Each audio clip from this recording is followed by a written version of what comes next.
요즘은 냉방병이 오히려 문제가 되지. 오히려 눈매 교정을 하게 되면 몰락염이 되는 경우가 있습니다. 수술로 인해서 하루아침에 그 평형이 깨지게 됩니다.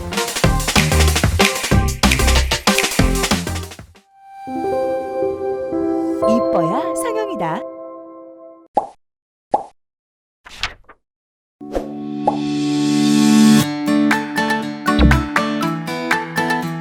예전에는 고등학교를 졸업하고 대학생이 되기 전에 사회인이 되기 전에 이렇게 많이들 하셨는데 최근에는 중학교 2학년, 3학년 이때가 가장 많으신 것 같아요. 쌍꺼풀을 하는데 해부학적으로 불가능한 나이는 사실은 없습니다. 속눈썹에 눈을 많이 찌르거나 하는 경우에는 조금 어린 나이에도 쌍꺼풀 수술로 교정해주기도 하는데 그런 경우는 예외적인 경우이고 주로 미용적인 목적으로 쌍꺼풀 수술을 할 때는 최소한 외모에 대한 자의식이 생기기 시작한 시기가 보통은 사춘기라고 하지 않습니까? 그때 만약에 외모에 대한 컴플렉스, 눈에 대한 컴플렉스가 심하시다면 보호부력 부분에 학생들에게 맞는 적절한 수술을 정해서 수술해주시면 괜찮습니다. 여름의 덥고 습한 환경에서는 수술 부위를 씻기도 힘들고 땀도 많이 흘리게 되기 때문에 상처 관리, 수술 부위 관리가 좀 어려울 수는 있겠죠. 하지만 걱정들 하시는 것처럼 여름이라고 해서 감염증의 리스크가 그렇게 높아지거나 하지는 않으니 걱정하지 않으셔도 되겠습니다. 요즘은 냉방병이 오히려 문제가 되지 날씨가 더워서 땀을 뻘뻘 흘리는 경우는 다들 없으시죠. 그러니 여름에 수술하시는 것을 특별히 걱정하시지 마세요. 서클렌즈 빼셔야 됩니다. 왜냐면 서클렌즈를 끼면 이제 눈동자가 크게 보이기 위해서 서클렌즈를 하시는데 이게 눈 뜨는 힘이 약한지 강한지 이거를 저희가 눈동자 크기를 기준으로 하기 때문에 본인의 눈동자를 확인하고 눈매 교정이 필요한지 아닌지 눈 뜨는 힘이 좋은지 안 좋은지 이런 것들 판단해야 됩니다.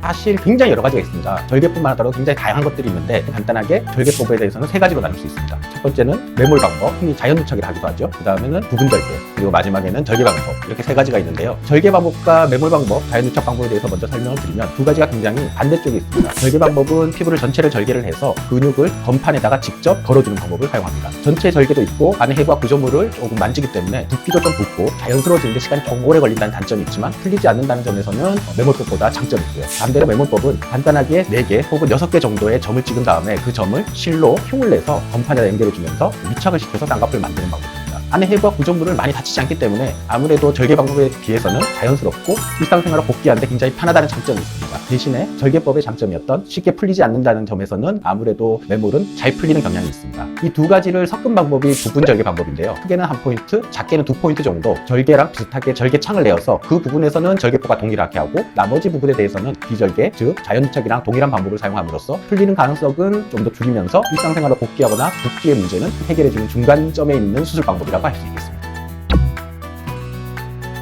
그리고 요즘은 한국에서 굉장히 많이 하는 방법이 리드래핑 방법이라고 합니다. 앞트임은 말 그대로 몽골주름이 이렇게 힘이 센 사람들을 여기를 앞을 이렇게 뾰족하게 모아주면서 안에 있는 눈의 모양을 보여줄 수 있습니다. 자기 끝이 갖고 있는 눈의 모양을 앞부분이 가리고 있거든요. 그거를 터줘서 그 눈의 모양을 보여주게 한다는 것이 앞트임의 기본적인 원리입니다. 리드래핑 방법이란 건 뭐냐면 옛날 수술 방법 앞쪽에는 흉이 남았었거든요. 그런데 이 방법은 앞쪽에 흉이 남지 않습니다. 그런데 환자분들은 간혹 하면서 말씀하십니다. 앞트임을 하고 났는데 요 눈 밑에도 이렇게 칼로 쬐어요. 그리고 눈 밑에 흉터가 보여요. 왜 이 밑에까지 해야 되나요? 이런 말씀을 하시는데요. 이 위에 있던 피부가 없어지고 이 밑으로 갔기 때문에 이 뒤에 피부가 약간 울게 되거든요. 그 우는 것을 처리해 주는 것이 바로 리드래핑 방법이라고 할 수 있습니다. 최근뿐 아니라 한 몇 년 전부터 굉장히 많은 분들이 눈매 교정해야 되는 눈이 아닌가요? 라고 묻습니다. 그런데 속쌍꺼풀이 검은 동자를 가리는 게 젊은 층에서는 1에서 1.5mm 정도, 그 다음에 노년층에서는 2에서 1.5mm 정도 가려지는 게 정상입니다. 그런 분들을 오히려 눈매 교정을 하게 되면 몰락눈이 되는 경우가 있습니다. 그래서 그런 분들은 그냥 쌍꺼풀만 만드시는 편이 좋을 것 같습니다.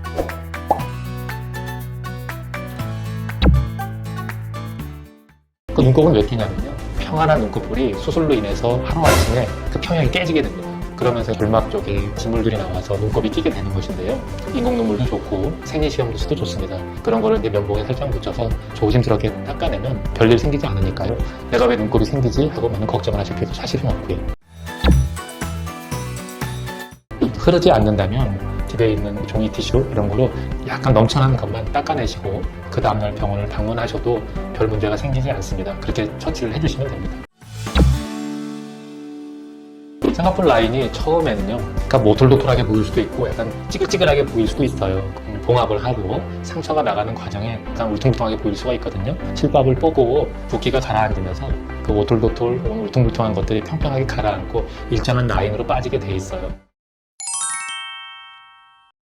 이상 성형외과 전문의 윤희근이었습니다. 이상 타미성형외과 성형외과 전문의 김동찬이었습니다. 저는 타미성형외과 성형외과 전문의 김선호 원장이었습니다. 감사합니다. 타미나 완벽 바디 타미나 타미나면 타미로 예뻐야 성형이다. 타미 성형외과.